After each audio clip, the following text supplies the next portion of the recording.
Hola, bueno, buenos días. Les damos la bienvenida al conversatorio de cómo construimos una ciencia con perspectiva de género en la UTN. Bueno, en el día de hoy nos acompañan en nuestro panel de disertación la Secretaria de Igualdad de Género y Diversidad, la licenciada Gabriela Mariño, Ana Franchi, la presidenta del CONICET, y el subsecretario de Ciencia y Tecnología, Lucas Jiménez. También nos acompañan acá en este salón el secretario de Coordinación de Políticas Universitarias, Juan Carlos Agüero, Alejandro Tófolo, secretario de Tecnologías e Información de Comunicación, y Paula Gianotti. También nos acompañan secretarias y secretarios de Ciencia y Tecnología de las diferentes facultades regionales, decanas y decanos, las referentes de género de cada una de las facultades regionales y del Instituto Nacional Superior Profesional y Técnico de la UTN. Nos vamos a iniciar esta actividad con un saludo del señor rector, el ingeniero Rubén Soro.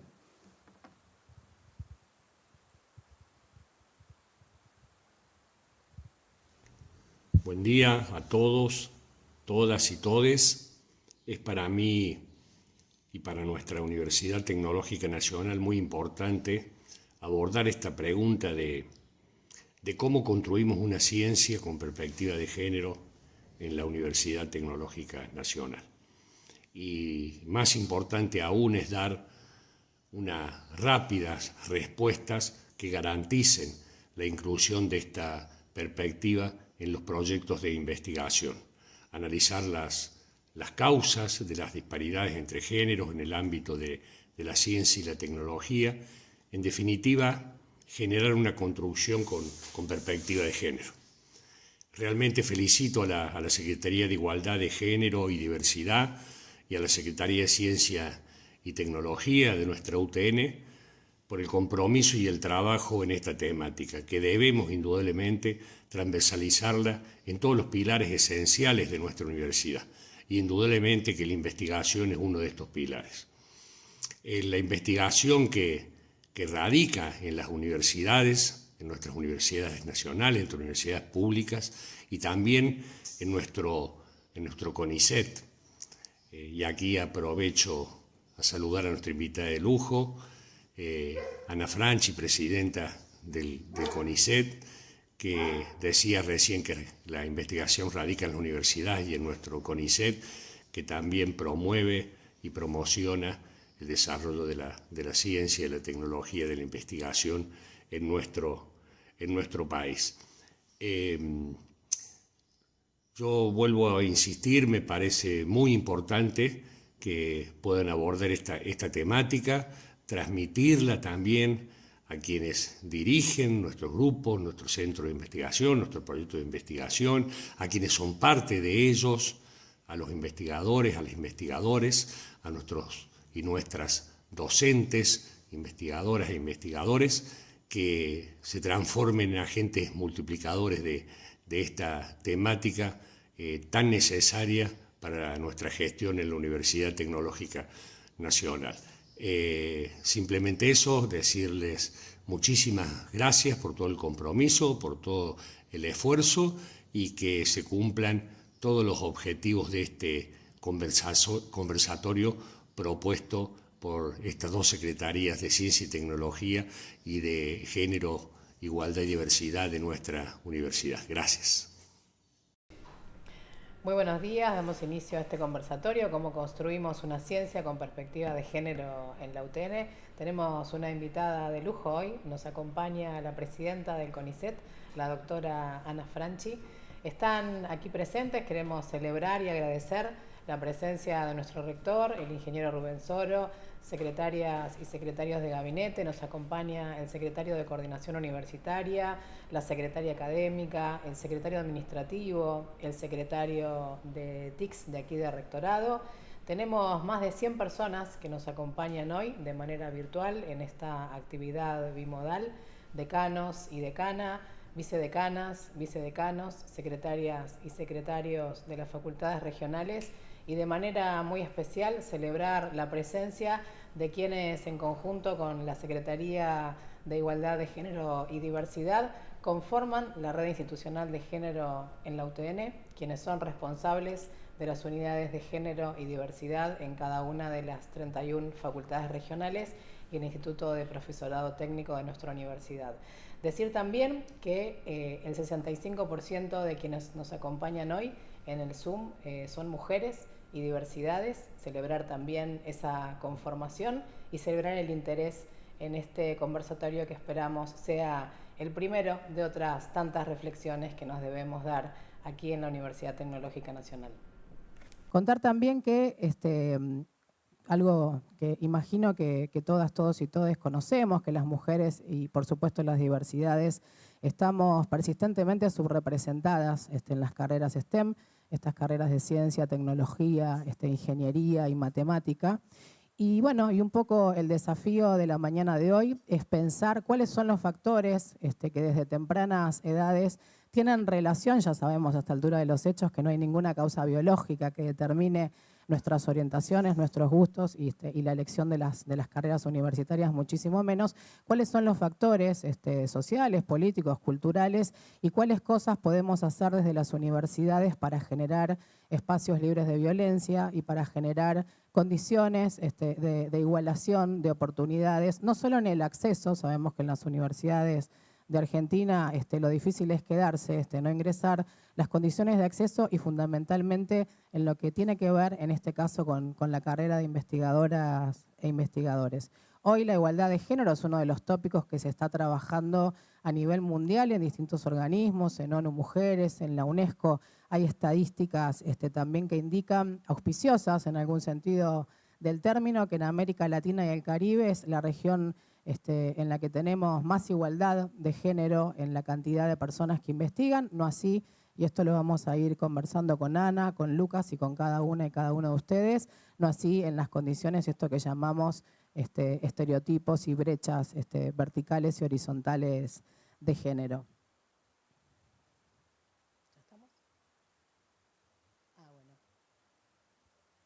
Bueno, y entonces, aprovechando estos minutos, y ya después me callo, así damos lugar al conversatorio, contar un poquito que la idea y la mecánica de hoy es precisamente que esto funcione como un conversatorio. Cada una de las personas que se han inscrito han planteado temas de interés, hemos estado conversando previamente con Ana, por supuesto que ella con sus aportes, su experiencia, el lugar que ocupa en la presidencia del CONICET y todo su derrotero académico, nos va a echar luz sobre algunos de estos ejes. Esperamos también que podamos participar, vamos a hacerlo de manera ordenada a través del Zoom y de las personas que están aquí presentes, de modo de que esto efectivamente funcione como un conversatorio.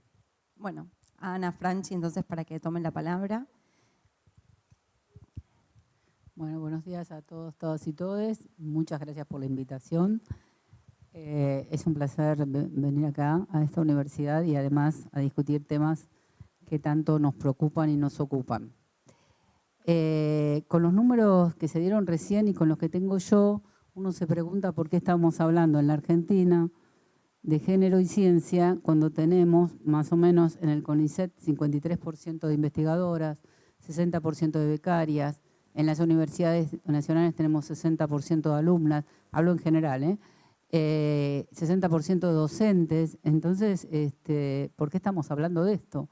Yo recuerdo hace muchos, muchos años, tanto que muchas de ustedes no habrían nacido, en el año 85, cuando empezamos con Diana Mafía, filósofa, y Silvia Cochen, médica neuróloga e investigadora del CONICET y profe de la UBA, hablar de este tema de género y ciencia. Nuestras colegas, eran los 90, nos decían, no es un problema, vos me traes un problema, todos los problemas que tenemos, si yo soy investigadora adjunta, gano igual que un investigador adjunto, si soy profesora adjunta, gano igual que un profesor adjunto, así que ese problema no existe. Y lo decían las mujeres colegas, no solo los varones. Y entonces dijimos, bueno, ¿de qué manera convencemos? Con los números. Y ahí empezamos a ver, si bien éramos no 53%, pero andábamos con el 40 y pico, era un número muy fuerte. Fíjense los números que se dieron recién en Europa, y si hablamos de Japón, muy por debajo de eso, era un número bueno en América Latina y en Argentina en particular. Pero cuando empezamos a ver los números, aparecieron los famosos gráficos tijera. Nos concentrábamos en los lugares más bajos, no estábamos presentes prácticamente en los lugares de gestión y entonces yo no ganaba igual porque si tenía tantos años en el CONICET seguía estando ahí abajo y ganaba como una investigadora asistente y capaz que un colega varón ya era un investigador independiente. Y lo mismo podemos hablar del tema de las universidades. ¿Las cosas mejoraron? Mejoraron un poco, pero el tiempo no resuelve todo y eso hace mucho que lo sabemos. Lo que mejoraron es que ahora sabemos que es un problema y discutimos el problema. Eso de visualizar el problema nos permite esto, ver qué pasa, por qué estamos acá y no allá y tratar de ver cuáles son las herramientas que nos permiten empezar a que esto cambie. Fíjense, en el CONICET la categoría más alta, ustedes saben que tiene 5 categorías, la carrera es la de investigador o investigadora superior y no podemos pasar del 23-24% de mujeres cuando no es que, bueno, ya van a llegar, no, porque esto sigue, hace 10 años aproximadamente seguimos con lo mismo. En las universidades nacionales, de las 50 y pico de universidades nacionales no hay ni 10 rectoras. La universidad más grande del país nunca tuvo una rectora y si miramos en las facultades, hay 2 o 3 facultades de la UBA que nunca tuvieron decana. Si miramos un poco más arriba, los ministerios, el Ministerio de Educación, desde el año 50 hasta ahora hubo 2 ministras de Educación, 2, ¿sí? Nada más que 2. Ministerio de Ciencia, Tecnología e Innovación, por supuesto, no hubo nunca una ministra. En el CONICET tenemos un directorio de 8 personas, 4 de ellos elegidos por sus propios colegas. En este momento tenemos récord mundial, tenemos 3 mujeres y 5 varones. Nunca se pasó de 3, pero una sola representa a sus colegas. O sea, cuando se vota, no se votan mujeres. Y también nos faltan mujeres que se propongan, y después vamos a ver por qué las mujeres no se proponen para este tipo de cargos. Nosotros tenemos 316, 320 unidades ejecutoras, o sea, institutos de investigación. Y ahora estamos arañando el 40% de directoras. Cuando uno mira los institutos poblados por mujeres en forma numerosa. Entonces, el CONICET, yo soy la de segunda presidenta, 65 años, segunda presidenta. La CONEA, la Comisión Nacional de Energía Atómica, ahora sí tiene su tercera presidenta, fue, digamos, más temprano en la presencia de mujeres, la primera feminista, pero es la tercera mujer que ocupa ese lugar. Esta gestión tuvo una presidenta del INTA que nunca había ocurrido, hubo 7 o 8 mujeres que ocuparon los lugares de gestión. Ahora, el problema es importante porque mereció un premio Nobel, ¿no? El último premio Nobel de Economía, la doctora Goldin, gana el premio Nobel en Economía y ella habla, por supuesto a nivel de países centrales, del tema salarial, ¿no? Del fuerte tema salarial. Y ella dice en un trabajo que aunque ganáramos igual, ganamos menos, porque nos encargamos de los cuidados. Eso lo hablamos después cuando empecemos a ver por qué llegamos o dejamos de llegar. Entonces, esto es lo que tenemos. Lo que tenemos es muchas mujeres, no en los lugares que nos gustaría estar, y, por supuesto, una carrera que se inicia casi igual, pero que las dificultades son mucho mayores para mujeres y para disidencias. De disidencias tenemos bajísimos datos, poquísimos datos, así que es poco lo que puedo hablar. Y es muy complejo, tenemos un cupo transtravesti por ley. Nosotros en el CONICET lo hemos logrado completar para el personal administrativo. Hablar de cupos o cuotas en la ciencia es casi hablar del maligno, porque enseguida sale la historia de que la ciencia es meritocrática. Y es otro tema que podemos discutir. Bueno, a mí me gustaría escucharlos un poco y después seguimos con los temas que ustedes propusieron. Bueno, ahora para facilitar un poco la dinámica del conversatorio, lo que vamos a pedirles a todas las personas presentes es que pidan la palabra a través del chat. Así vamos confeccionando una lista de oradores. Bueno, mismo las personas que están aquí presentes, que quieran aportar sus opiniones, comentarios, etcétera, nos pueden ir indicando y bueno, vamos haciendo pasar un poco la palabra para que esto sea más enriquecedor. Pero bueno, después de esta primera estado de situación, en el que comentabas, ¿no? Más enfáticamente sobre la segregación vertical, ¿no? La participación de las mujeres, sobre todo en las posiciones de toma de decisión, conversar un poco sobre la situación particular de del caso de las ingenierías. parece, Ana? Y ahí vamos, mientras tanto, dando tiempo a que las personas expresen su deseo de ir conversando.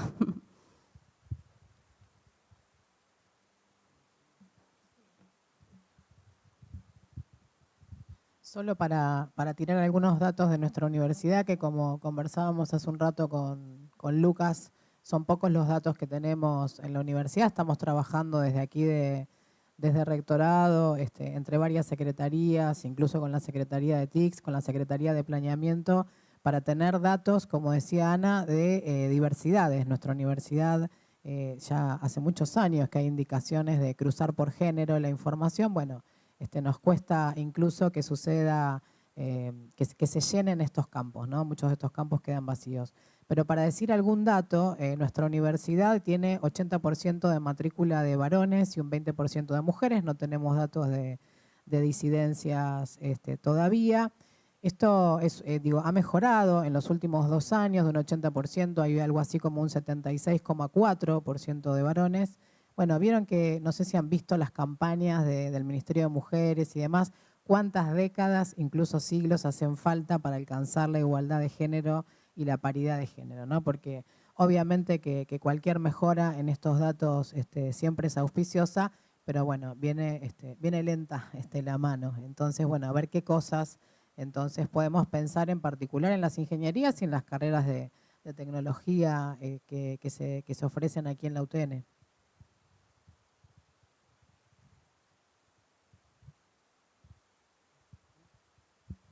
Sí, el tema del STEM no es solo un tema de la UTN, obviamente, es a nivel mundial. No pasan en general del 24 o 25% de alumnas mujeres en las ingenierías. Y lo que yo decía que el tiempo no lo resuelve, un ejemplo es la carrera de Ciencias de la Computación de la Facultad de Ciencias Exactas y Naturales de la Universidad de Buenos Aires, que se crea en los años 60. Y había casi un 60% de alumnas mujeres.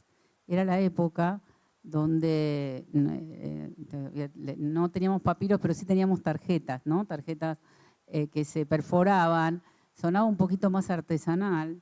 Además, por supuesto, que no era tan competitivo salarialmente, ¿no? Porque si uno piensa por qué las mujeres se quedan acá y en otros lados, ¿no? También está el tema de la competencia salarial.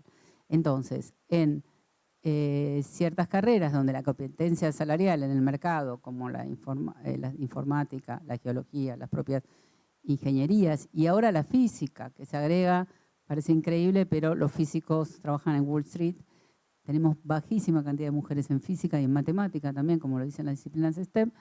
Entonces es muy difícil. Hay pocas decanas mujeres en el mundo, hay pocos ejemplos. Y si uno mira para atrás, ¿por qué las mujeres eligen determinadas carreras o no? Ustedes saben que las vocaciones son muy tempranas en la vida, aunque los chicos digan quiero ser bombero, quiero ser policía, las vocaciones empiezan a perfilarse muy tempranamente. Hay un trabajo de la Cátedra UNESCO de Mujer, Ciencia y Tecnología, que es de acá de Buenos Aires, que hace una encuesta entre ciudades, Buenos Aires, San Pablo y Ciudad de México, y le preguntan a las nenas de tercer grado cuál es su materia favorita. Y un 40% más o menos dice matemática. Pero ya cuando le preguntan a las de quinto, bajó fuertemente el tema. Entonces después le preguntan a los papás y a los docentes. Y un porcentaje, vergonzante en mi opinión, pero muy importante, dice, es natural. Y si uno a los 9 años le dicen que naturalmente tiene que estudiar es buena para la biología, o es ordenada y consecuente con la investigación, con el estudio, pero no es tan ocurrente ni tan inteligente, la verdad que la condena empieza ahí. Y cuando yo estuve en ITEC, YPF tiene un programa de género muy importante y muy interesante, y hablando con por supuesto una sola gerenta, ¿no? Pero bueno, todavía no lo resolví. Y hablamos de eso porque en las empresas de petróleo, las petroleras, hay un 18% de mujeres, bajísimo. Y yo le decía, tienen que ir a la escuela primaria, porque ya las chicas están como, las chicas y los chicos, ¿no? Por supuesto, están bastante perfilados para cierto tipo de carreras. Además, en el caso de las informáticas, la verdad que el friki no es algo que inspira mucho a las mujeres, ¿no? Un pibe que se la pasa adentro jugando con jueguitos, comiendo comida chatarra. Una época, no me acuerdo cuál empresa de computadoras sacó no había de estas, sino, ¿cómo se llaman? Las pantallas, color rosa, una relación con Barbie, para empezar a atraer desde más temprano a las niñas. Hay un trabajo de una filósofa española muy interesante que dice, los chicos juegan, las chicas chatean, por las redes llegan más. Pero el tema es muy temprano. Y después, por supuesto, hay otras cosas. Cuando un chico llega a una carrera de ingeniería o antes a una industrial, es en general en la familia el que aprendió a usar las herramientas, a mirar el motor del auto, no es la mujer. Entonces, en algunos lugares se habla de, en las propias escuelas o en las propias universidades, lugares para que ayuden este hándicap negativo que tienen las mujeres cuando llegan a este tipo de carreras. Es mucho para hacer. Pero también es cierto que acá, cuando vos vas a ver investigadoras, se te invierte, tenés mucho más investigadoras que investigadores. Y en el CONICET no hay tan pocas ingenieras. ¿Y por qué? Es un ambiente menos agresivo que el ambiente laboral, ¿no? El ambiente laboral muy cruzado por la competencia salarial, donde las posibilidades de las licencias por maternidad, las licencias por cuidado de niños y niñas, pero también de mayores, no existen. Entonces, las mujeres, que son pocas las que estudian, se retrotraen a los lugares académicos o de investigación.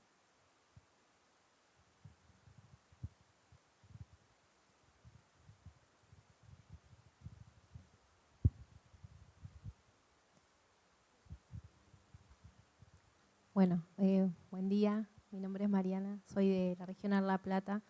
Un poco consultarte en relación a esto que mencionabas de las trayectorias laborales, las trayectorias de vida, cómo se van atravesando con diferentes interrupciones, que también tienen que ver con que las mujeres tenemos mayor carga en nuestros hogares por las tareas de cuidado, las licencias que también a veces necesitamos por los cuidados y mismo por la maternidad.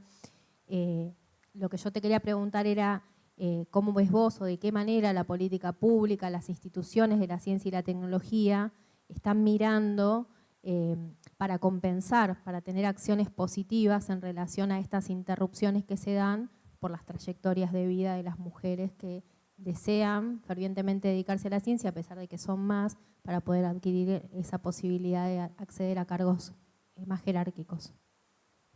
Bueno, hay dos momentos importantes para mirar. Uno, tener la posibilidad de la ayuda en los cuidados, y de ahí hablamos de jardines de infancias, hablamos de lactarios, hablamos de licencias. Nosotros estamos trabajando, estamos en este momento, el CONICET está representado en las provincias por centros científicos tecnológicos, ahora en todos existe un lactario.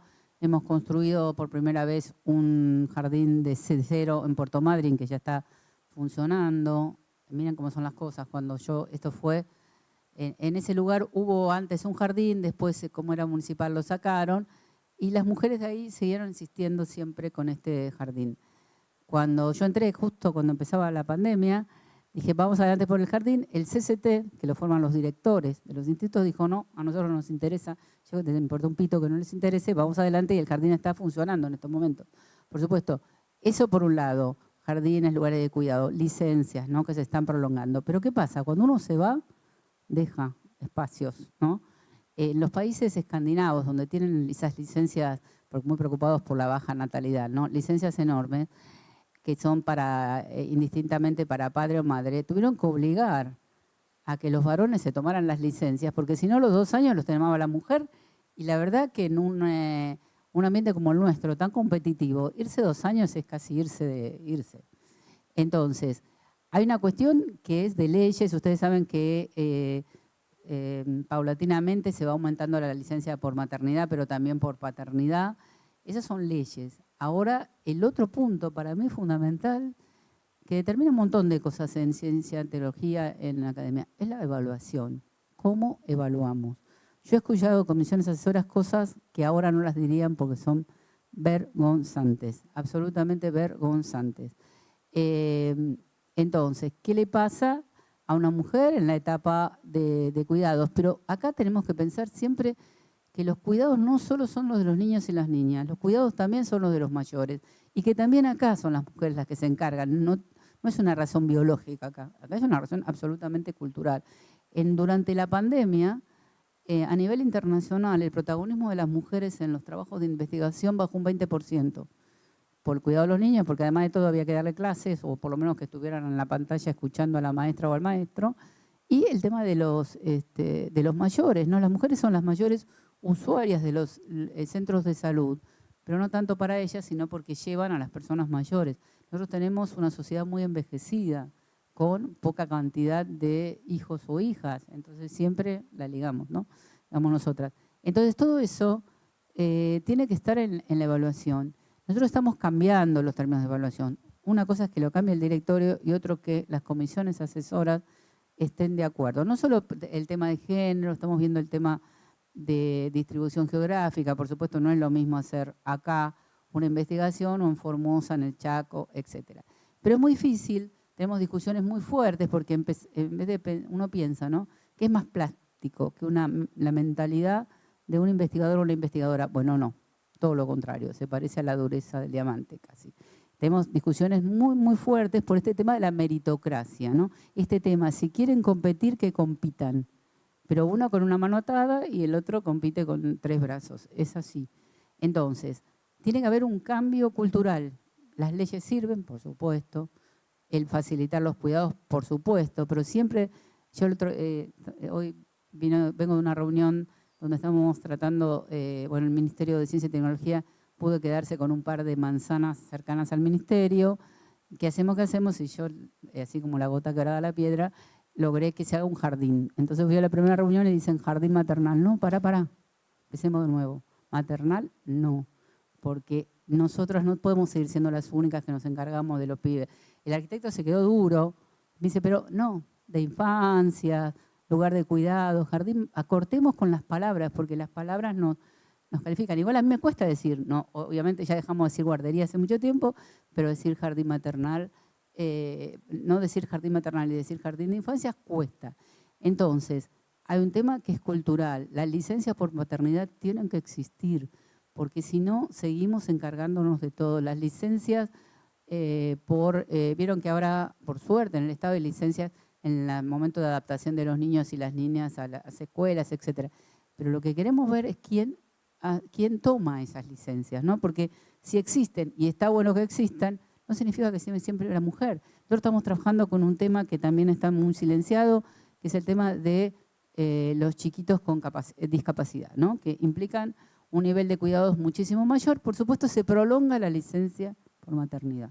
Prolonga la licencia por maternidad, lo mismo que también en los embarazos múltiples. ¿Qué pasa con, un montón de atenciones que tienen que tener estos niños y niñas? Bueno, tenemos que compartir. O sea, el tema es trabajarlo, hacerlo, pero hacerlo permanentemente, porque el compartir todas estas tareas o compartir cuando un papá o una mamá tienen que ir al médico, etcétera, etcétera, no se da naturalmente. Entonces hay una cuestión cultural, hay una cuestión que podemos obligar o no, pero tenemos que trabajar. Pero yo pienso que la evaluación en su punto fundamental, el otro día lo hablábamos, el tema del individualismo de los investigadores y las investigadoras, el protagonismo. Si nosotros seguimos premiando solo el primero o el último lugar en los papers, es difícil tener ganas de estar en el tercero o cuarto lugar cuando ya estamos hablando de que cada vez más todos los trabajos son multidisciplinarios. Entonces, todo eso tiene que ir cambiando. Nosotros estamos trabajando fuertemente en este tema. ¿Cómo se evalúa? Porque cuando se evalúa, las mujeres quedan perjudicadas.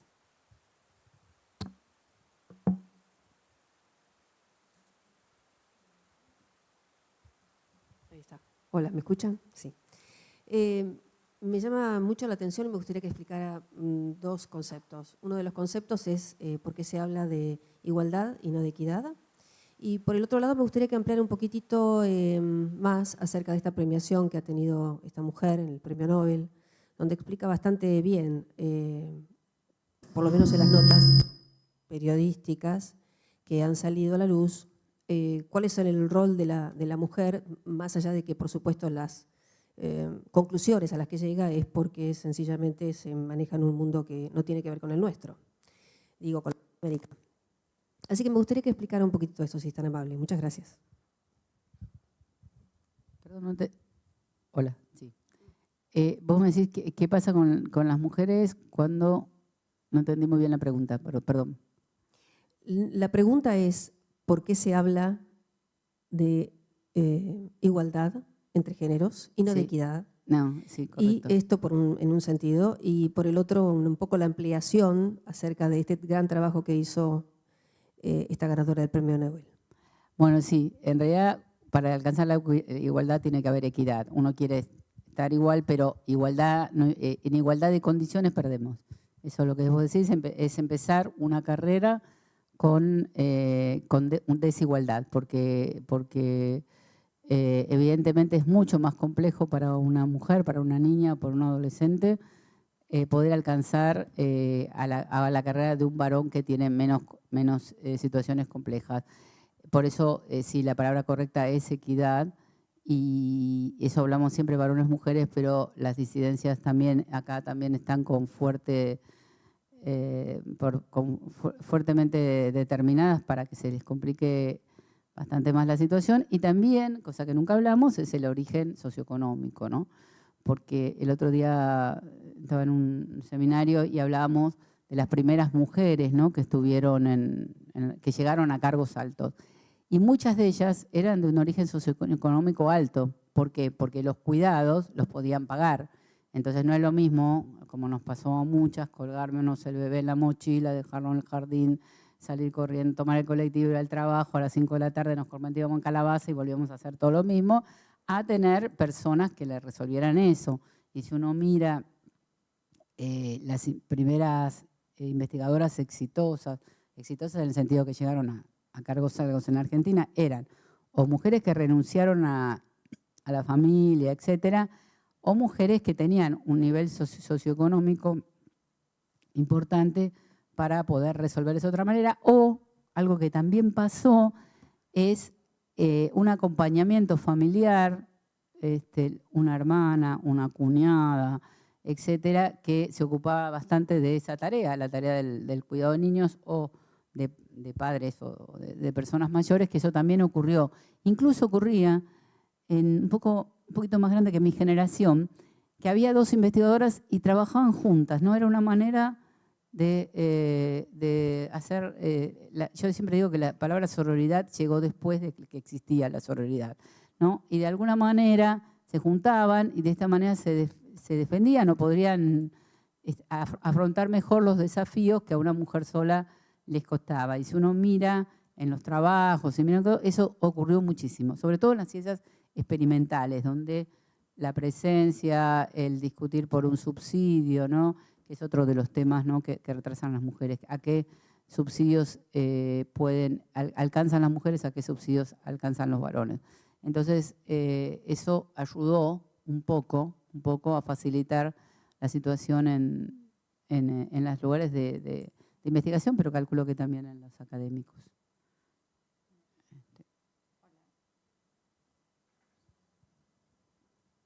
Hola. Bueno, sí, claro. Una de las cosas que grafican esta problemática que comentás, Ana, es justamente lo que mide el INDEC en su encuesta de los usos del tiempo respecto a las tareas del cuidado, ¿no? Que es como aquella primer desigualdad notoria que hace al lugar desde donde parten o las tareas que tienen que desarrollar tanto mujeres como varones y la desigualdad que es cómo impacta o afecta eso en sus trayectorias académicas, laborales, de investigación. Bueno, ahora tenemos el pedido, la solicitud de uso de la palabra desde el Zoom de André Nikolai Petelsky de la Facultad Regional Resistencia. Hola, ¿qué tal? ¿Qué tal? Buen día. ¿Me escuchan? Ok.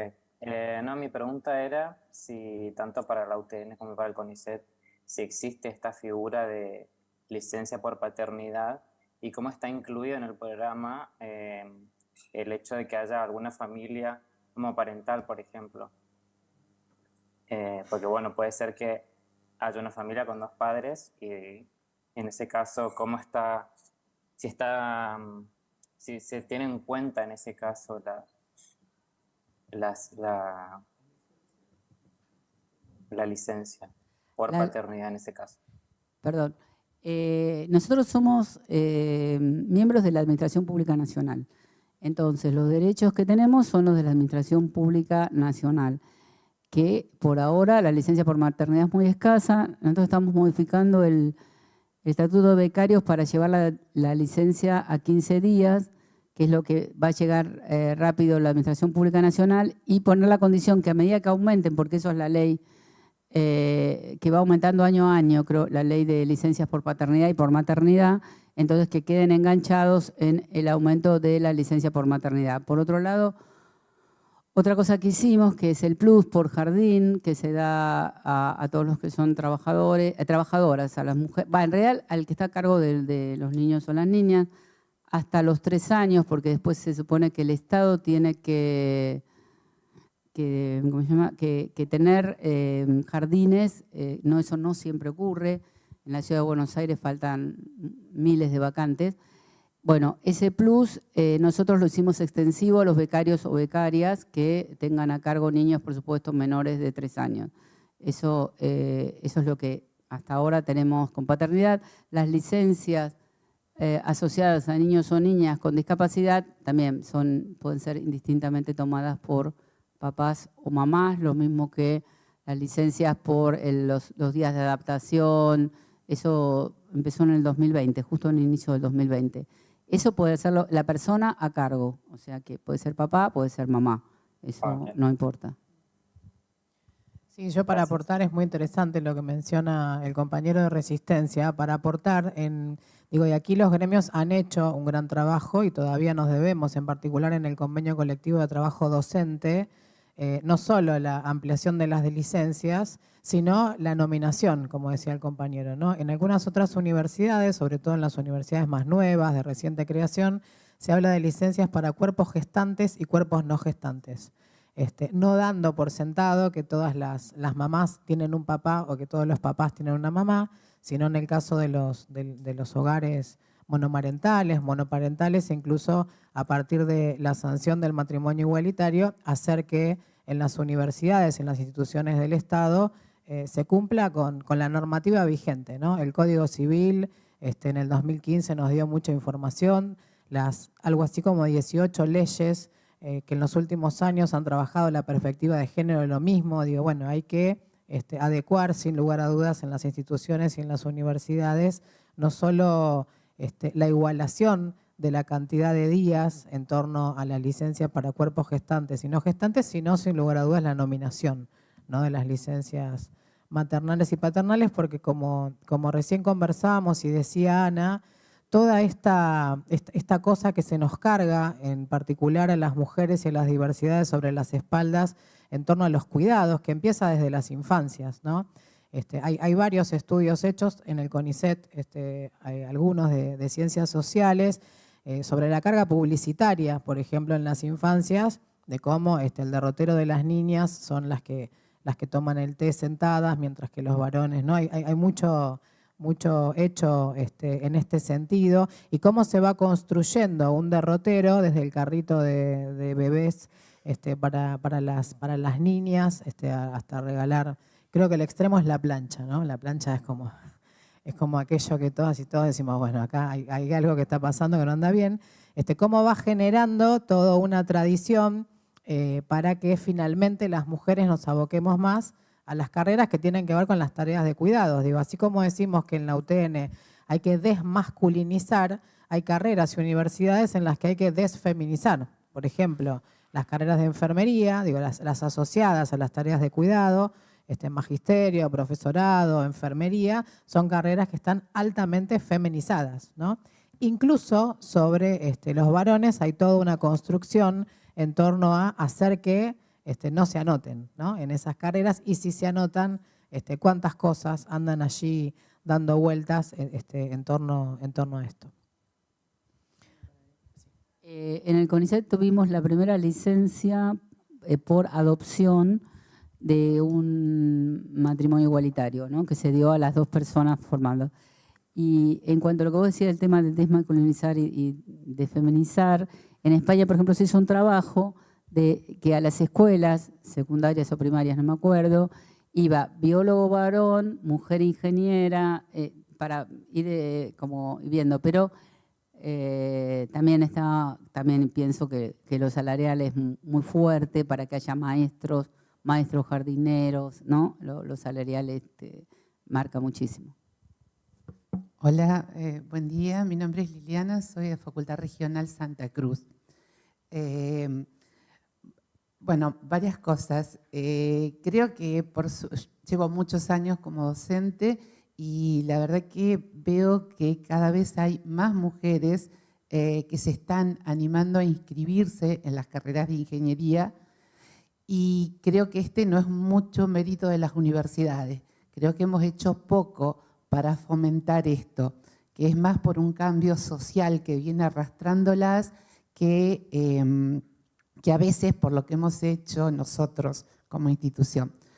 Yo doy un primer año y veo un aumento importante de las alumnas que ingresan, pero también son las primeras que abandonan. Si bien no tengo así como números en estadística, y creo que esto está íntimamente relacionado a las tareas de cuidado. Nosotros como universidad y como facultad chica seguimos manteniendo el horario de aquella universidad obrera que se formó para darle respuesta a los trabajadores que salían de las fábricas y podían ir a estudiar. Entonces van de 19 a 23:45. Para las mujeres es el horario que salen los chicos del colegio, que hay que llevarlos al médico, que hay que hacer un montón de cosas y creo que para ellas no le hemos encontrado la vuelta. Más allá que también me parece que hay otra cosa que está bastante instalado socialmente, que es que las carreras de ingeniería son para varones y de 3 dígitos de coeficiente intelectual. O sea, tienen que ser muy inteligentes y eso está asociado a varones. Entonces, un poco desmitificar y trabajar eso, por lo menos desde los primeros años, que no son verdades absolutas, me parece todo un desafío para nuestra universidad. Yo creo que otro tema que no hablamos en el abandono, que en estos ambientes nos gusta hablar, es la violencia laboral y de género, que existe, que es fuerte, que está silenciada. En el año, creo que 2018, salieron 2 trabajos en las revistas de ciencia más importantes del mundo, en Nature y en Science, diciendo lo que conllevaba estos lugares que son violentos, que hay violencias claras y violencias y microviolencias que existen permanentemente. Nosotros en el 2018 en el CONICET se creó el Observatorio de Violencia Laboral y de Género, ahora tenemos filiales en todo el interior del país, cada vez tenemos más denuncias. Lo que nosotros está bien que se denuncie, lo que queremos es evitar, porque cuando sobre una becaria se ejerce violencia de género, aunque uno separe a la persona que ejerce la violencia, etcétera, le cortás la tesis por la mitad, es difícil que continúen. Entonces estamos, por supuesto, con el protocolo de la ley Micaela, pero ahora lo estamos aplicando también a los ingresantes a la carrera de investigador, que tienen que hacer el curso previo, porque la mayor parte de violencia es en vertical, pero también hay mucha violencia horizontal. Entonces hay lenguajes, hay momentos, hay situaciones muy graves, que durante mucho tiempo fueron silenciadas porque se iban o se recluían, pasaban a situaciones, a lugares más ocultos o menor dedicación, etcétera, etcétera. Pero este es un tema del que no se habla y que sí ocurre y es otra de las causas de que las mujeres o se vayan o que su carrera se vea fuertemente perjudicada. Hola, ¿qué tal? Yo soy Magdalena, también de Santa Cruz, y me pareció súper interesante lo que dijiste de esto de poder abordar desde las niñeces algunas cuestiones. Yo me fui anotando algunas cosas y me parece que esto de las tareas de cuidado también está muy asociado a los sesgos, ¿no? Esto de los roles que cada uno tiene que ocupar y desde tan temprana edad se nos inculca de una forma tan fuerte que pensamos que es irrevocable, ¿no? Entonces, mi pregunta, mi desafío, mi inquietud sobre todo esto es cómo nosotros desde los ámbitos académicos podemos hacer para enfrentar, valorizar, proponer en las tempranas edades y en la sociedad en general, ¿no? Para que no quede como en algo que entre todos nosotros estamos de acuerdo porque manejamos todos un mismo lenguaje, los mismos datos, llegamos a las mismas estadísticas, pero como la gente común puede llegar a conocer todas estas cuestiones y cómo podemos influir para que de manera temprana no pasen estas cosas, como decís vos, que son vergonzantes cuando ves, por ejemplo, ves YouTube y lo que ven los niños en YouTube, que son videos sumamente sexistas, machistas, de sesgo, mucho sesgo. Entonces, ¿cómo poder influir ahí o qué herramientas se pueden desarrollar o si hay algo que ya está encaminado? Esa es como una gran duda que tengo siempre. Vos fíjate que hasta en el laboratorio hay sesgos, ¿no? ¿Qué tareas se encargan unas u otras? La gente que sale de campaña, que salía por lo menos antes de campaña, y la que hacía la comida era la becaria o la investigadora, ¿no? Hasta ahí, me acuerdo una piba que me contaba que habían conseguido berro y el director le dijo cocinalo y ella lo hirvió porque no tenía la menor idea de qué hacer con el famoso berro. Sí, es muy complejo. El tema de comunicación es muy complejo porque si no nos estaríamos enfrentando a quienes estamos enfrentando en las elecciones, ¿no? Y creo que hay que ir con la gente de comunicación porque no es lo... Yo cuento y vos me escuchas porque vos ya estás esperando esto, etcétera, ¿no? Nosotros tenemos que llegar a otros tipos de comunicaciones, todas las formas distintas. El nivel de agresión que hay en las redes sociales, a mí, porque me dicen, ¿por qué no contestan? Porque lo que te contestan después abajo de eso, ¿serán trolls o no serán trolls? Yo no sé, pero hay un nivel de agresión pocas veces vistas, ¿no? Entonces, me parece que hay que trabajar con la gente de comunicación, absolutamente, porque el cambio cultural es el más difícil. Y yo, sinceramente, veo en estos últimos años que hay casi un retroceso, ¿no? Respecto de los derechos que se han conseguido, pero de esta cosa cultural muy agresiva y sexista en las canciones, en los textos que se dan, hay que trabajar de otro lugar. De los mismos no te van a escuchar con una conferencia, ni nosotros vamos a escuchar una conferencia. No va a haber un texto de 20 páginas que nadie lee. Hay que trabajar de otra manera, yo no lo sé. Pero me parece que tenemos que trabajar fuertemente, por supuesto, está desde la casa, desde la escuela, pero ahora los medios de comunicación es como que están por encima, y ni siquiera la tele, estoy hablando de lo que pasa en el teléfono, en las redes sociales. Hay que trabajar desde esos lugares, pero a nivel mundial, ustedes fíjense lo que son las movilizaciones, todavía nos falta mucho y en ciertos lugares estamos un poquito hasta para atrás, ¿no? Acá hablamos todos en un lenguaje común, pero no en todos lados lo hablamos.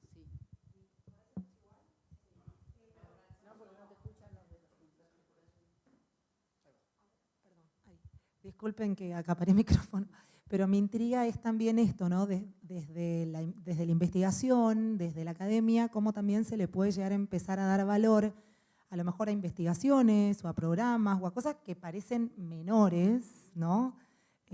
Porque tienen que ver con lo social, porque tienen que ver no con algún aporte de conocimiento enorme, pero sí que pueda tener que ver con la bajada real de los temas, que ya se saben, que ya están estudiados, que están avalados y fundamentados, y cómo llevarlos a esto, a la comunicación cotidiana para pudrir cabeza, no sé cómo tendría que llamarse. Sí, pero por supuesto, y las señales, educar. porque viste cuando vos tenés una mesa de políticos que hablan de género y de federalización y son todos varones porteños, es como que, viste, por más que hables, cuando vos mirás, y eso pasa, y mucho pasa.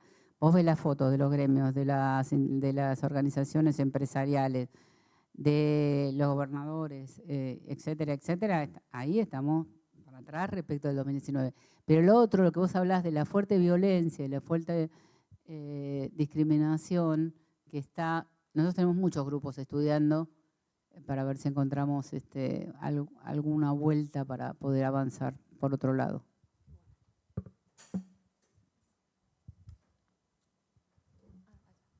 Yo quería decir algo muy cortito para poner en valor que en conjunto, bueno, ahí lo decía Lili, está Nora, Mariana, también nuestras compañeras responsables de las unidades de género y diversidad, en conjunto también con la Secretaría de Ciencia y Tecnología, logramos presentar por primera vez un picto que trabaje como eje el género, ¿no?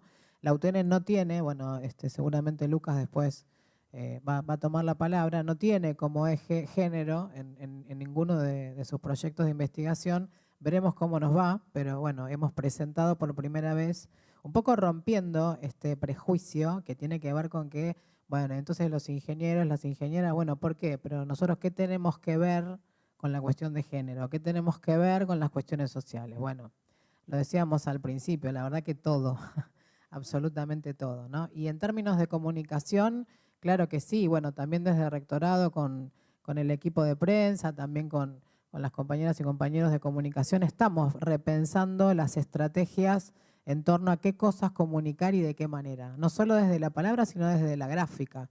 No solo nominando diferente, sino, claro, con imágenes que nos convoquen de otro modo. Y las veces que hemos hecho esas acciones, por ejemplo, convocando a través de gráfica de manera particular a mujeres, la inscripción se revierte, el porcentaje de mujeres que se anotan son más, ¿no? Esto que decía Ana, bueno, hay que animarse, pero si todo es un ejercicio de valentía, es que hay algo que no anda bien, ¿no? Entonces, bueno, cada vez que hacemos alguna convocatoria que tiene en su gráfica perspectiva de género, por ejemplo, trabajamos con la Secretaría de TICS, Google para Todes o becas Microsoft, y en la gráfica ya convocamos a mujeres y mostramos mujeres ingenieras, son más las mujeres que se anotan que en otras convocatorias en las que eso no sucede. Sin lugar a dudas que el eje de comunicación es fundamental, y en el aula, ¿no? Los ejemplos que se ponen, esto que llamamos epistemología feminista, trabajar con textos de mujeres, ¿no? Utilizar en las comunicaciones, ejemplos que tengan que ver no con ingenieros varones, no con la foto tradicional del ingeniero con el casco, por supuesto que también, pero de qué manera sumar otras posibilidades comunicacionales que está probado que habilitan la llegada de más mujeres y de diversidades. Hola, bueno, mi nombre es Nora Dari, soy de la Regional Avellaneda. Estoy en el cruce de ambas cosas, soy secretaria de Ciencia y Tecnología y estoy como representante de género. Me quedó haciendo ruido esto que vos decías de la evaluación, Ana, que sabemos que es un eje central en cualquier tipo. Las que llevamos años investigando sabemos que ahí tenemos un tema importante para revisar, ¿no? Al margen de la evaluación en términos de carrera, que ya todas coincidimos en que es un inconveniente, que no hay reglamentación acerca del tiempo, que vos perdés, muy entre comillas esto, en términos de cuidado, de crianza y de regímenes académicos diferenciados, me está haciendo mucho ruido desde hace un tiempo, algo a partir de la lectura de las feministas negras, cómo pensar la evaluación de las temáticas, de los objetos de estudio con perspectiva de género. Porque esto que decía Gaby recién, cuando nosotros presentamos el PICTO, lo presentamos desde una perspectiva que hasta es casi tradicional, pensándolo en género, que tiene que ver con la divergencia de los espacios, ¿no? Pero, ¿qué pasa con la construcción de los objetos de estudio desde la perspectiva de género, que todavía, cuando llega el momento de ser evaluado, termina midiéndose con los cánones tradicionales, ¿no? Y ahí, ¿qué se te ocurre que podemos empezar a trabajar, ¿no? Gracias. Bueno, ese es un tema que está en gran discusión ahora, ¿no? Porque no es cuestión de cuántas mujeres y cuántos varones están en un equipo. Eso es válido. No. Pero tener un proyecto de investigación con perspectiva de género, vos fíjate, yo vengo del área de la bio, ¿no? Si vos buscás la cantidad, cuando se trabaja con animales de experimentación, se trabaja con animales machos. ¿Por qué? Porque las hembras, igual que las mujeres, son más complicadas, porque ciclan, etcétera, etcétera. Pero es impresionante la diferencia, ¿eh? En neuro, en todo, es impresionante y claramente no afecta igual a una mujer que a un varón, una enfermedad, una terapéutica, etcétera, etcétera. Las revistas, algunas por lo menos, están empezando a decir qué pasó con el otro sexo, ¿no? ¿Por qué trabajaste todo el tiempo en macho? ¿Qué pasó? Por supuesto, te dicen, bueno, pero no puedes, es mucha plata trabajar en los dos, pero siempre eligen a los machos, no los varones. Incluso algunos subsidios, ¿no? Que te bajan el subsidio por haber decidido trabajar en un sexo y no en el otro. Ese es un tema. Ahí parece hasta casi fácil, entre comillas, ¿no? Pero si vos trabajás en informática o trabajás en ingeniería nuclear, bueno, lo que se me va ocurriendo, es más difícil meter el tema del género. Toda una discusión. Hay lugares donde han avanzado, la Universidad de Valencia, en España, tiene un grupo muy, muy interesante trabajando en eso, de no poner, bueno, sí, además voy a preguntarle a 3 mujeres o a la mujer. Es un tema difícil de hacer, hay que trabajar, es un tema a trabajar, ese es uno, y el otro es ayudar a formar a los evaluadores en los temas de género. En México lo hicieron, es una forma medio distinta tienen un CONACYT, pero no tienen las carreras, pero bueno, evaluar. Y entonces decían, bueno, antes tenés que hacer un curso de tanto tiempo. No, si yo ya me lo sé, les contestan, ¿no? Porque ya saben todo. Pero bueno, incluso formar es más fácil que evaluar eso. Evaluar en el tema de género, hay que trabajar en eso, hay que trabajar con personas que sepan, ¿no? Cómo impacta hacer tal obra de ingeniería a los varones y a las mujeres, y claramente es distinto, ¿no? Porque la mujer como jefa de hogar, como la que tiene que hacer ciertas tareas, y a eso tenemos que ir. Es un paso adelante fuerte e interesante, pero hay que avanzar por ahí también.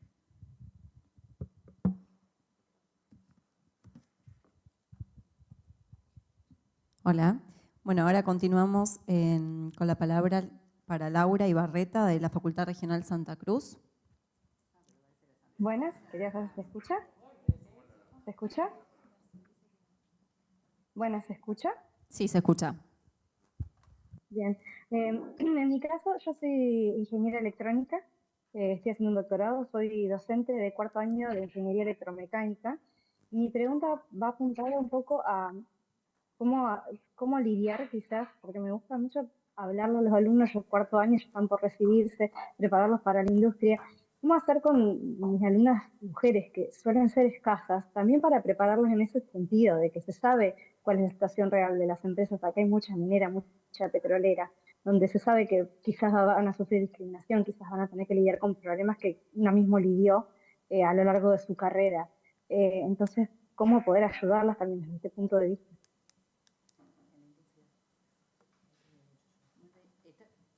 Perdón, estás preguntando cómo trabajar en la industria, o sea, en el sector privado. ¿Cómo prepararlas a mis alumnas que van a ser ingenieras electromecánicas, que es un área bastante dura, que está bastante dominada por lo masculino, digamos, a la hora de salir a la industria, digamos? Ahora entendí. Yo creo que hay distintos puntos para prepararlas. Uno es en las famosas entrevistas laborales, ¿no? Donde hay preguntas: ¿cómo te ves de acá a 5 años? ¿Cómo te ves acá a 10 años? ¿Pensás tener hijos? Porque esa es una pregunta que le hacen a las mujeres, no le hacen a los varones. Yo tengo una colega que en un concurso de la universidad le preguntaron qué opinaba el esposo de que ella se presentara a ese concurso. Son preguntas que no hay que contestar, porque la verdad que son absolutamente sexistas, ¿no es cierto? Entonces, me parece que una es preparar para el ingreso, para el ingreso, la posibilidad de ingresar a un lugar, a una empresa, a una consultora, etcétera, etcétera. Y la segunda es prepararlas para que, porque ser mujer o ser una disidencia no implica que uno tenga incorporado el tema de la perspectiva de género, ¿no? No es lo mismo. No es lo mismo. Por eso uno pregunta a veces cuando una mujer evalúa y te dice si yo llegué, si yo pude, porque no pueden las demás, es mucho peor que lo diga un varón, ¿no es cierto? Porque están diciendo, bueno, llegó, ustedes ¿por qué no pueden llegar? Me parece que hay que formarla primero en eso, ¿no? Lo que le puede pasar. Y dentro de lo que le puede pasar, cómo responder y cuáles son sus derechos y cómo exigirlos. No es tan fácil, ¿no? Porque yo entro en una empresa que hay 10 mujeres y 100 varones, y es fácil decirlo, pero y esto ha ocurrido siempre, ¿no? Porque el tema, como te dicen, si siempre funcionó, porque ahora no va a funcionar, etcétera, etcétera. Y la otra, hay un tema de que las leyes laborales en un montón de lugares no se respetan. El tema, por ejemplo, de que cuando hay más de una determinada cantidad de mujeres, que creo que son 50, pero eso me puedo equivocar, tiene que haber un lugar de cuidados. Un montón de lugares que no se respetan. El tema de las licencias, ¿no? Las licencias por maternidad, la posibilidad de, ahora sea un poco más, ¿no? Del trabajo remoto yo conozco algunas farmacéuticas que el primer año le ofrecen a la mujer un trabajo remoto, ahora pospandemia cambió un poco eso. Y la exigencia para ir ocupando los lugares, ¿no? Pero no es tan fácil preparar a una persona cuando todo es cultural, pero el saber lo que te espera, no ir muy contento un día, saber tus derechos, saber lo que podés exigir, saber con quién te podés juntar cuando los derechos no se cumplen, ¿no? Creo que todo eso puede ayudar un poco en una situación que culturalmente todavía es muy compleja. Bien, ahora hará uso de la palabra Luis Ricci, decano de la Facultad Regional La Plata. Bueno, buenos días a todos y todas, un gusto. Muchas gracias por la invitación. Primero, felicitar a la universidad, al señor rector. Lamentablemente los que estábamos conectados no lo pudimos ver y escuchar el mensaje, así que después si lo quieren compartir les agradecemos.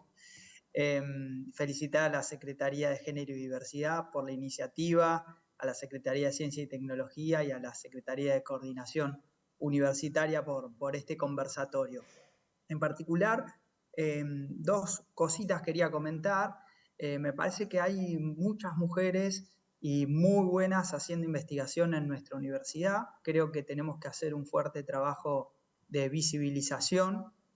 Nosotros aquí en la regional lo que tratamos de implementar es el programa Violeta, tratando que todas las citas bibliográficas lleven el nombre completo de las mujeres, que muchas veces se pierde o se invisibiliza por utilizar solamente una inicial. Me parece que ese sería un buen proyecto para llevarlo a nivel nacional del todo el sistema universitario y todo el sistema científico, que las citas bibliográficas de mujeres sean con nombre completo para poder identificarlas y visibilizarlas. Y la otra por ahí es más una consulta, si se tiene pensada alguna acción concreta de discriminación positiva orientada a becas para mujeres y diversidades, ya sea becas doctorales, becas para maestrías o becas de grado para ciencia e investigación aplicada a mujeres. Muchas gracias. Nosotros no tenemos el problema de becas porque tenemos 60% de mujeres. Ese no es un problema, lo mismo que en ingresantes. El problema es como lo que uno podría pensar es cupos para las promociones, que es otra cosa.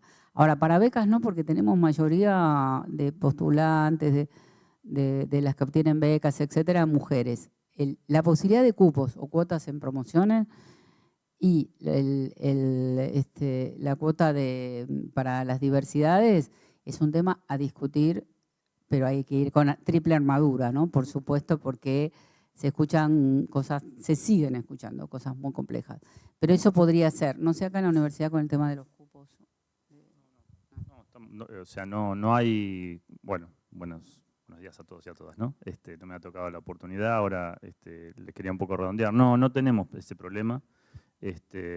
No hay puntuales becas para hombres o para mujeres. Son becas y son distribuidas homogéneamente a todos. Yo un poco retomando, ¿no? Todo lo que hemos estado viendo y la situación en donde nos encontramos hoy en día. Voy a dar un ejemplo que me tocó vivir personalmente. Yo estuve como secretario en Avellaneda de Producción, Comercio y Ambiente y un día recorriendo por el puerto de Dock Sud, también era director en el puerto de Dock Sud, y una chica se me arrima, concretamente en Exolgan, y me dice, yo sé que vos apoyás siempre todas las cuestiones de género, después me gustaría en algún momento poder hablar con vos. Le digo, sí, ¿cómo no? Bueno, vine un día a la secretaría y me dice, hay un montón de actividades que nosotros acá en el puerto no las podemos hacer las mujeres. Entonces le digo, yo del desconocimiento, le digo, ¿pero cuáles? Me dice, bueno, esto, estiva, aquello, porque habían quedado en el tiempo. O sea, las mujeres no le tenían permitido hacer, por ejemplo, actividades de estiva. Claro, si pensamos en el tiempo, podíamos pensar en una mujer cargando una bolsa de 50 kilos, entonces decían mujeres no. Hoy en día las estivas se hacen como un joystick, o sea, vos levantás un contenedor, lo suben, lo ponen arriba del barco. Pero, y tenían un salario distinto al que podían llegar a acceder, y esta chica era una empleada administrativa sumamente capacitada y tranquilamente podía realizar esa tarea que no le era permitido. Bueno, hicimos toda una movida a través de una diputada de ahí de Avellaneda, con Augusto Costa, y se modificó la ley.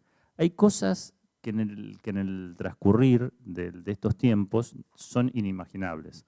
A nosotros, el manual que se realizó acá en la UTN de género nos ayuda muchísimo para poder incluir, pero siempre todo nos deja sabor a poco y nos vamos encontrando con un montón de situaciones a las cuales decimos, bueno, a ver, desde ciencia y tecnología, ¿qué podemos hacer? Yo no quiero que las mujeres terminen investigando porque no les queda otra. O sea, que es como una frasecita de alguien que no me simpatizaba en lo absoluto, que decía que caigan en la investigación, ¿viste? O sea, no. O sea, que sea algo que les gusta, que quieren y que a través de la investigación puedan llegar a ocupar los cargos que se merecen. Alguien hablaba del tema de las evaluaciones.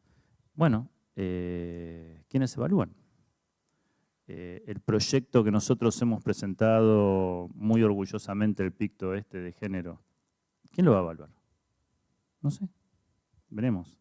O sea, veremos en el sentido de que el veremos es un desafío, ¿no? Es decir, superada una instancia dentro del Ministerio, después viene una decisión por parte de acá, una comisión en la que participo, pero tiene que superar esa instancia desde ahí.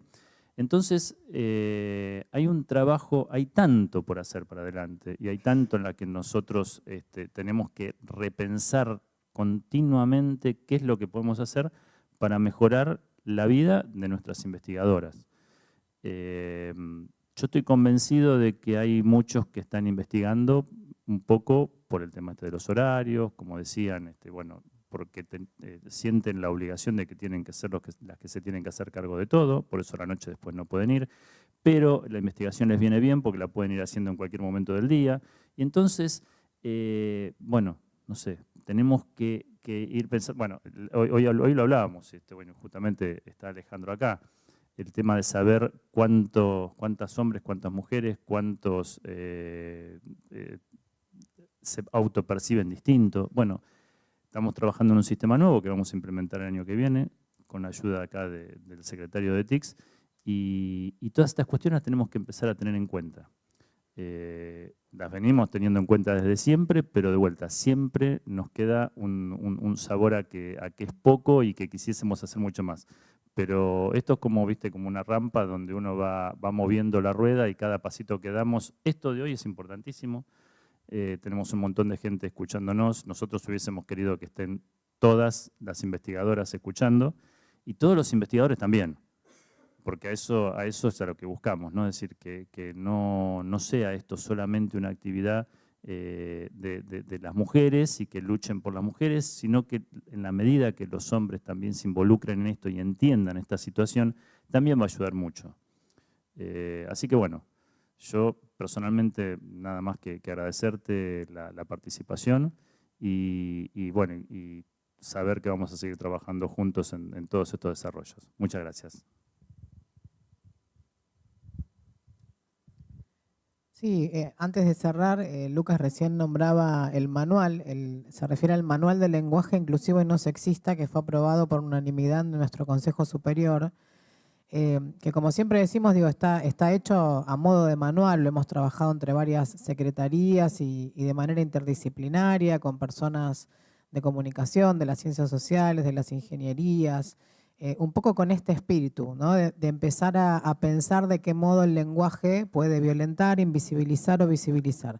Y por supuesto que acá estamos aprendiendo y es a prueba y error, pero sí saber que tenemos distintas maneras de empezar a nombrar, esto que en la universidad se hace mucho, escribir y hablar, de otras maneras que permitan que otras identidades estén representadas, incluso esto que decíamos antes, de que más mujeres y más diversidades se acerquen a la universidad. Y sobre esto, Ana hablaba antes de la violencia que está bastante naturalizada, ¿no? Incluso una de las primeras violencias detectadas es sobre los feminismos. Ya la categoría de feminilla, feminacidio, ¿no? Cuando siempre decimos que los feminismos son teorías y modos de teorizar la realidad social que empiezan a pensar en otros modos de igualar derechos, ni más ni menos que eso. Y que las leyes con perspectiva de género son eso, son una nueva oleada de derechos de ciudadanía que ponen el acento, en este caso, en la cuestión de género.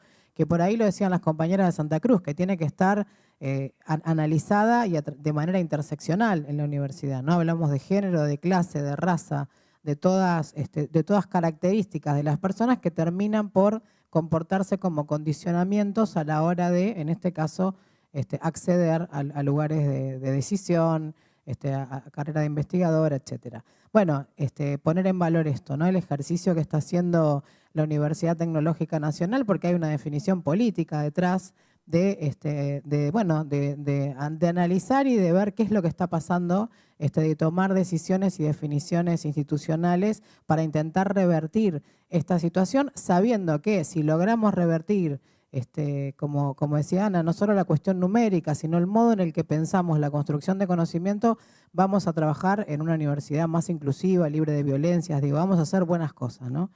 Me parece que eso hay que ponerlo en valor, porque pese a que la realidad a veces nos da un par de cachetazos, que haya una institución como la UTN trabajando de manera activa en todas las facultades regionales, en el rectorado y de manera interdisciplinaria en estas cuestiones, yo creo que estoy segura que va a dar sus frutos en el corto o en el mediano plazo. Bueno, antes de llegar al cierre del conversatorio, vamos a dar la palabra a Liliana Cuenca Plech, secretaria académica de la UTN. Hola, buen día. Bueno, primero muchísimas gracias por este evento, ¿no? Me parece súper importante seguir compartiendo la mirada y las opiniones de toda la comunidad universitaria.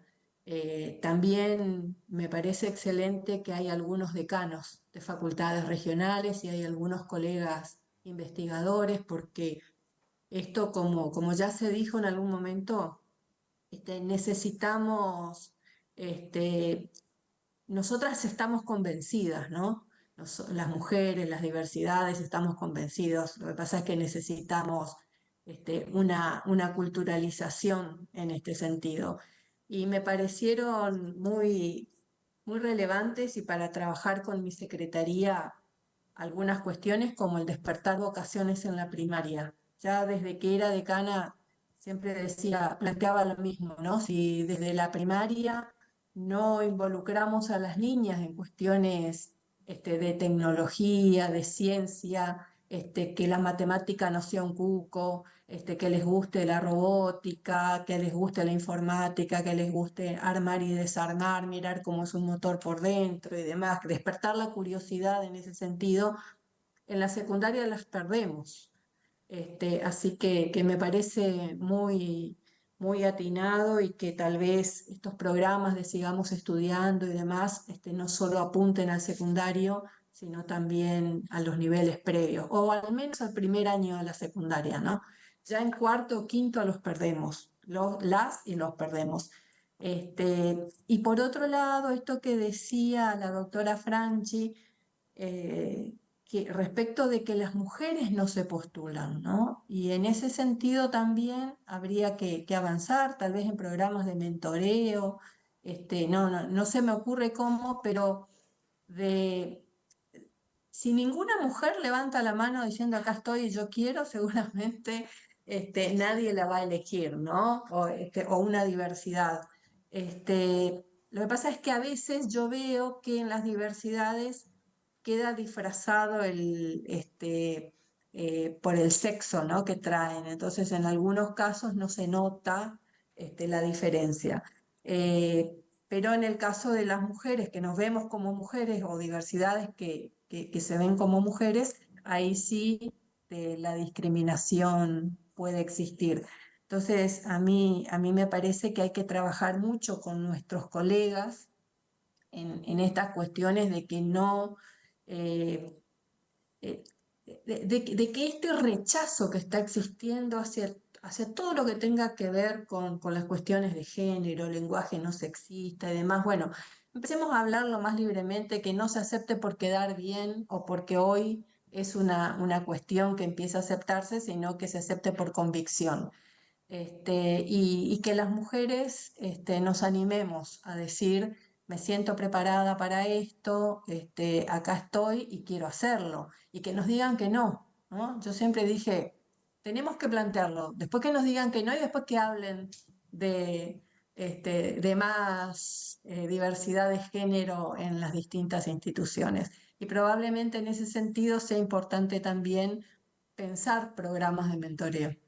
Gracias y muchísimas gracias porque estuvo muy bueno, muy interesante toda la charla. Bueno, muy bien. Bueno, ya para el cierre, a lo largo de todo el conversatorio se han identificado diferentes factores, ¿no?, que operarían como barreras simbólicas y materiales para la participación de las mujeres en ciencia y tecnología. Bueno, recién nombraba Liliana las vocaciones tempranas y cómo incide esta mirada estereotipada de docentes, pero también de dentro de las familias, en las niñas de los 6 años hasta, bueno, durante su trayectoria escolar primaria. Y bueno, y antes también mencionabas la distribución desigual en las tareas del cuidado, tanto de las infancias como personas mayores, como personas en situación de discapacidad. También, bueno, todo lo que tiene que ver con la evaluación, los criterios de evaluación. Bueno, fueron, estos son los que ahora recogí y recuerdo, de todo lo que fue saliendo. Si nos comparten algunas, ya sean medidas de acción positiva que piensan implementar o que se podrían implementar desde nuestra universidad, o algunos ejemplos de experiencias desde el CONICET. También habías mencionado la violencia tanto laboral como también la violencia que existe, ¿no?, en las instituciones académicas y de investigación, y cómo esto afecta la trayectoria y la participación de las mujeres, y bueno, las conclusiones que nos quieran dar de este conversatorio.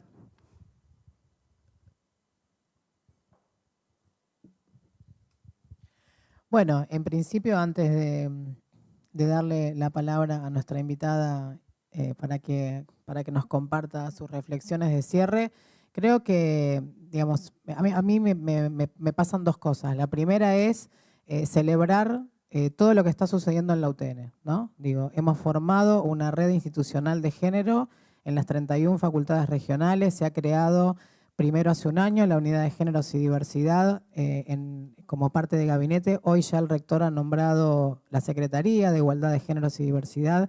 Creo que todas las definiciones políticas e institucionales que se han dado en los últimos años ameritan esto, ¿no? Ameritan un momento de reflexión y de celebración. Por supuesto que hay que estar a la altura y acompañar esas medidas, ¿no? Las estructuras por sí solas no, sí son condición necesaria, pero no hacen mucho. Bueno, ahí estamos en conjunto con todas las secretarías de gabinete, con el impulso del rector y fundamentalmente con quienes dirigen las unidades de género y diversidad en cada una de las facultades regionales.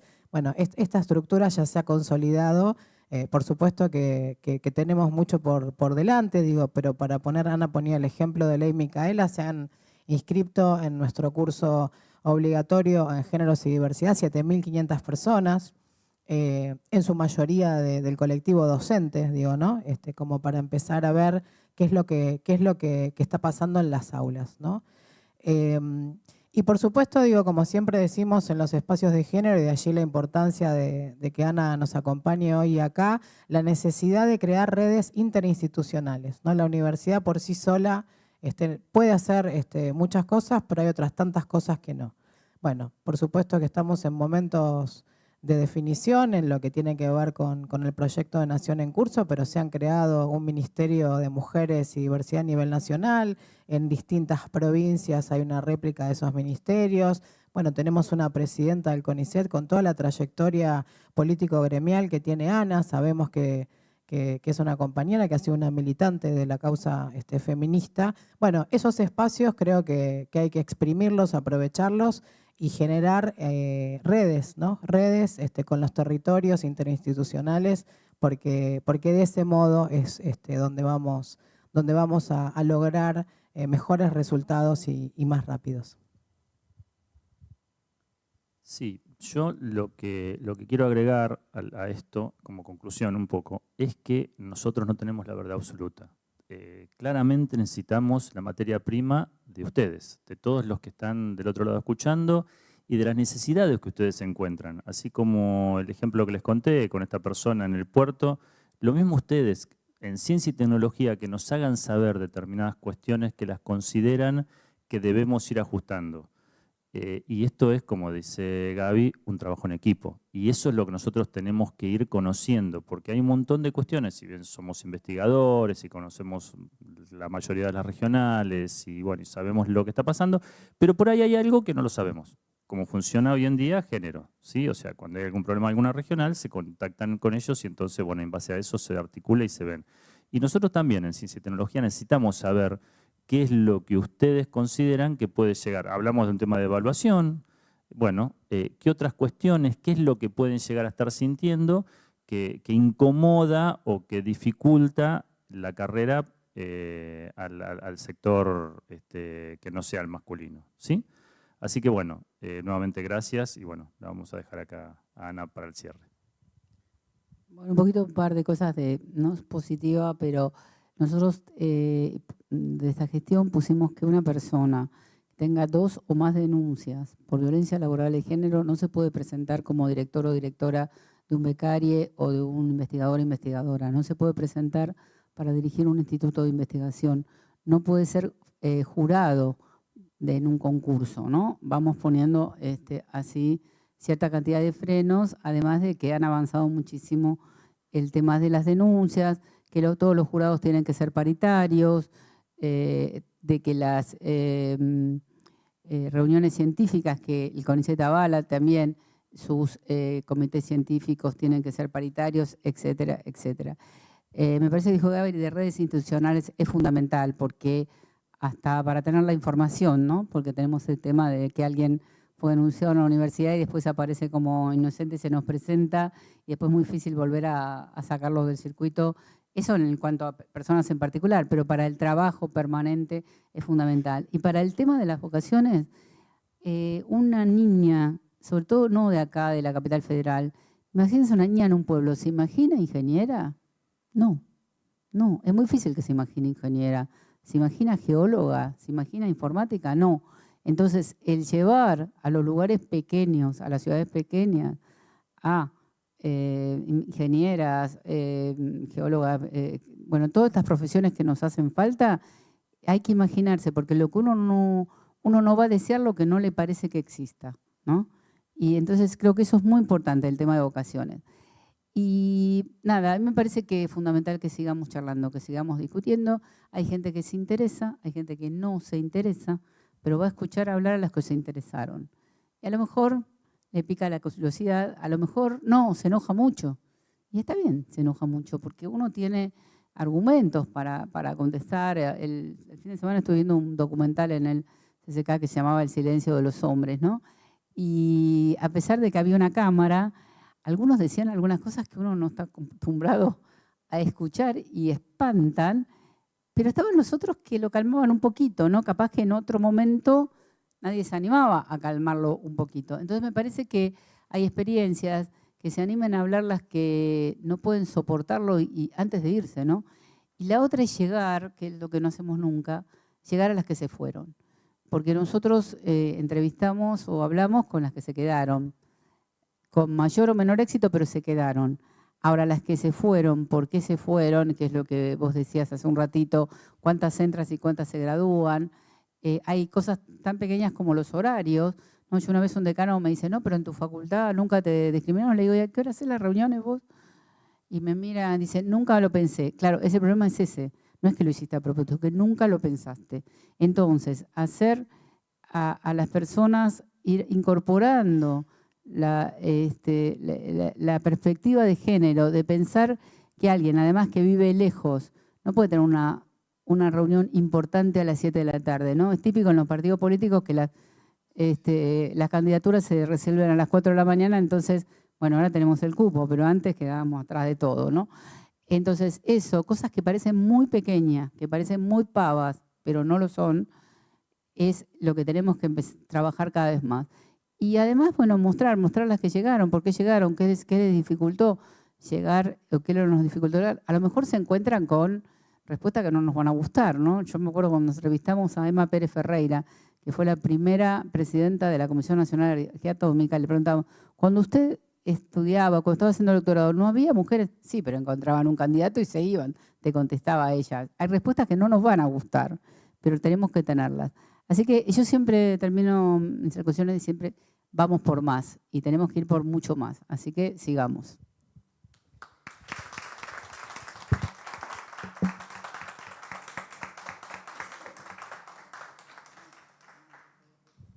Bueno, nos quedamos con vamos por más. Entonces, bueno, nuevamente agradecer al rector por estar presente, al secretario de TICS, al secretario de Coordinación Universitaria, a las vicedecanas, tenemos 5 vicedecanas mujeres que han también estado presentes, a nuestra secretaria académica de rectorado, a Liliana Cuenca Plech, a decanos, vicedecanos, a todas nuestras responsables de las unidades de género y diversidad, agradecer la presencia de Liliana de Santa Cruz, de Mariana de La Plata, Nora de Avellaneda y a todas y todos quienes están presentes allí por el Zoom. Decir que hemos tenido una gran convocatoria, que han estado presentes más de 80 personas de manera permanente. Quiere decir que este debe ser el primero de otros, como decía Ana, y seguir conversando y reflexionando en torno a la importancia de que en la UTN exista una ciencia con perspectiva de género. Muchísimas gracias, Ana, ha sido un lujazo tenerte acá y bueno, seguramente haremos una foto y un obsequio para vos. Muchas gracias y muy buenos días.